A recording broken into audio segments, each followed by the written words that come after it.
everything you drink, every person you meet has a positive effect on you, has a negative effect on you, has a neutral effect on you. So through your lifetime, every experience has the opportunity to get stored in each of these 7 energy centers. So we have the root, sacral, solar plexus, heart, throat, brow, and the crown. Your first energy center is called the root. Everything that happens to you from the age of 0 to 7 years old gets imprinted into your body below your tailbone. This is going to affect your feet, your knees, your skin, your large intestine, your blood. The primary need of every person, no matter where they live on the planet, is you must have love. You are supposed to feel safe. You are supposed to feel secure.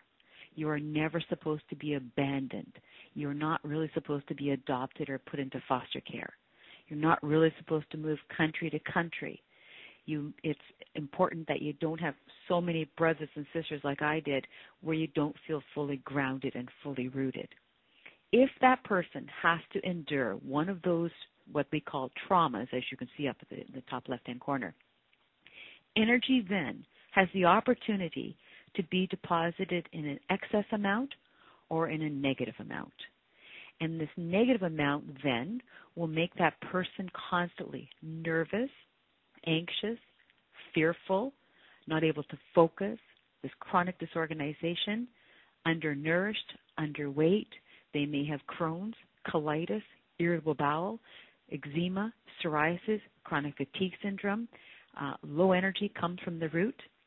Or if there's too much energy, and it depends on the individual whether energy will be stored in excess or in a deficient amount.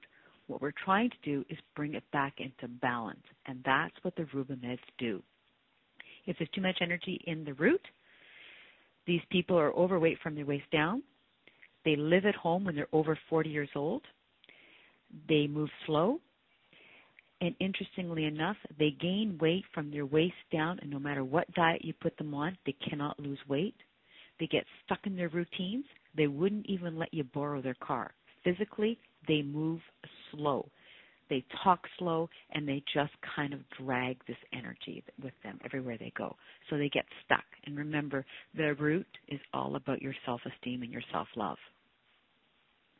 The second energy is called the sacral. Typically, you're going to find here your adrenal glands, your kidney, your reproductive organs, and your bladder. This energy center is all about your creativity and all about your sexuality. If you wanted to be that piano player as a kid, or you wanted to be the French teacher and somebody didn't let you do that, it's going to cause a problem for you in life.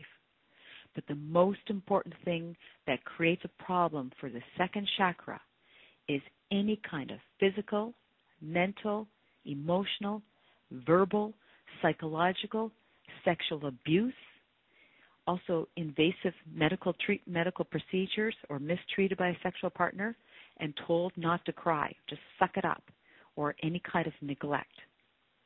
This is a huge problem. A lot of women suffer from this, and if the energy is low here, they are very self-critical. They feel guilty all the time. They think it's more important to take care of everybody but themselves. They deny themselves pleasure. They're not really interested in sex. They have low back pain. They have bladder problems. They have kidney problems. And they have adrenal problems. And they will do anything for you. If there's excess energy in the second chakra, these people become completely emotionally not balanced. They are very controlling and manipulative. They're quite aggressive, actually, too. They become addicted to sex, and they're emotionally needy. And they energetically will feel problems right across the kidneys, the bladder, reproductive, bladder infections, et cetera, et cetera. The solar plexus sits right in your gut. They say you have a second brain in your body, and that's your stomach area. When you meet a person for the very first time, sometimes instinctually they want to put their hands over their stomach because they have to protect themselves. Your stomach area is where your self-esteem and your power comes from. Your solar plexus is affected in your lifetime if you have grown up in an environment where you've had too much responsibility, not enough responsibility, there's been emotional manipulation, or you constantly fear punishment, and it literally starts to constrict your stomach, your gallbladder, your liver, and your pancreas. Now, there's many, many books about how your emotions affect your health. We all know that if you have a stomach problem, it's hard to stomach what's going on around you. Liver problems is where we hold a lot of anger. Gallbladders will become too perfectionistic. Stomach problems, not being able to kind of digest the actual process of life around you. When you have these traumas, again, you will have excess energy or deficient energy. With the excess energy in the solar plexus, this is where these people will become your type A, the workaholic. They will be dominating. They will be controlling. They will have aggressiveness about them. They're angry. They're very, very competitive, and they talk loud as well. Or if there's very little energy here, they'll have fear of loneliness. They'll have low self-esteem. They'll have poor digestion, and they become insecure. Now, to note, when I draw this picture for the person, I just draw a body with those 7 points on it. And I tell them at the beginning, I'm going to go from top to bottom. You will recognize aspects of yourself and aspects of other people. Because as you go through it, they're going to say, that's me, that's me, that's me. But then I tell them that in the end, I'll explain to you how this is going to work. Because as soon as you start bringing these up, everybody can relate to these on some level. And the solar plexus also, you will kind of, your stomach has a tendency to go inwards as you're protecting your body, and as well as the heart, it can go inwards. You're not standing erect like we really should be standing. The heart center is the most important energy center in the whole body. See, the most important thing in life is to learn how to give love and how to receive love. Every human being needs that every single day. But the traumas in the heart center affect your heart, they affect your lungs, and they affect your breast. Your heart center is affected in your lifetime, no matter how old you are. It doesn't matter if you're 95 years old. If your heart center was not taken care of, or it was affected from even as a little child, it will still follow you no matter where you go. If there has been any kind of death, divorce, grief, rejection, abandonment, and betrayal, it's going to cause energy, again, to be in excess or in a deficient state. I do not believe that depression comes from the brain. I believe it comes from the heart. So if there's no energy in the heart center, you become depressed. You can become hard on yourself. You become very hard on everybody around you, and you become withdrawn. Or you become needy, you become jealous, and you become codependent. And there's a lot of sadness with this one, because a lot of people have suffered a tremendous amount of experiences in the heart center. The throat, this energy center, of course, is right there by your thyroid. And each one of these energy centers has an endocrine organ attached to it. So we know we've got, here we have the thyroid, and we have the thymus, and we have the pancreas, and we have the reproductive organs, and we have the pituitary gland in the body as well. A lot of people in life, and I used to be like this too, they are afraid to speak their truth. If they speak their truth, they are afraid that they're going to be hurt on some level. So sometimes it's easier to not say anything than to say it. But it's very difficult to go to a cocktail party and be angry with somebody and hold on to that energy for the whole night. And the reason why we don't speak our truth is because we've been lied to, we've been criticized, there's emotional abuse, and there's your family has been addicted to to drugs or alcohol.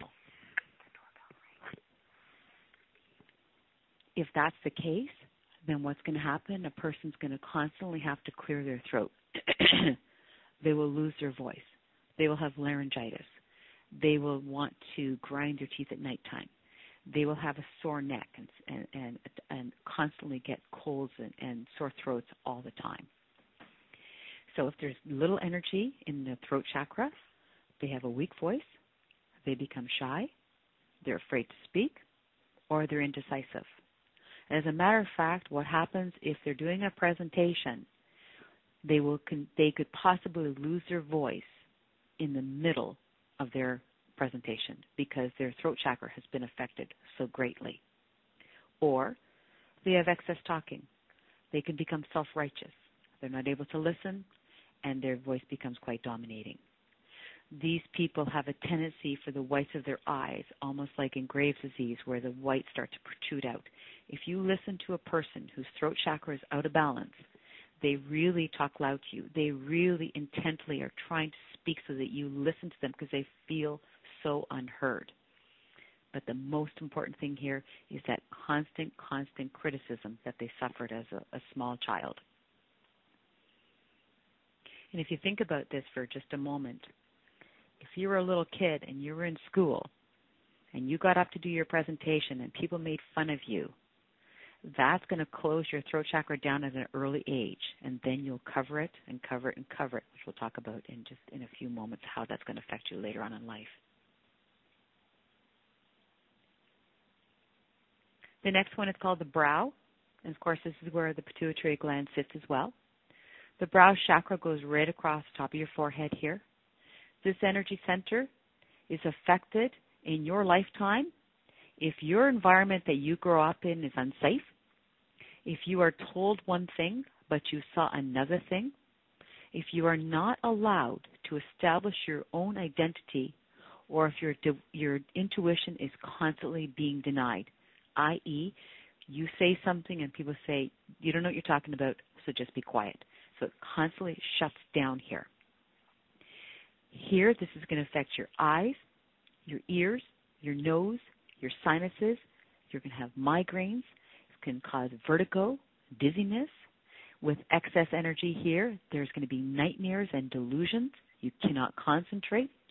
And if there's low energy here or none, poor vision, you can't see the future, you're not imaginative, and you're forgetful.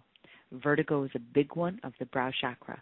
This energy center comes up a lot for those people who continually burn their body out all the time. Just go and go and go. This is the crown chakra. The crown chakra is all about forced religion and blind obedience. If there's too much energy here, you're going to become too intellectual, you'll be confused, and you won't be connected to your body. As a matter of fact, you'll be so smart, I can barely have a conversation with you. And if I do have a conversation with you, you can't look me in the eye because you're almost off on another planet. Or you're going to have learning difficulties, you'll have a strict belief system, and you'll become quite dominating.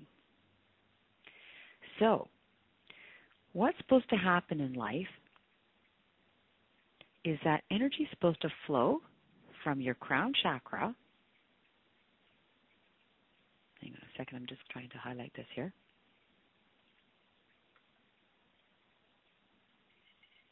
It's not letting me do that.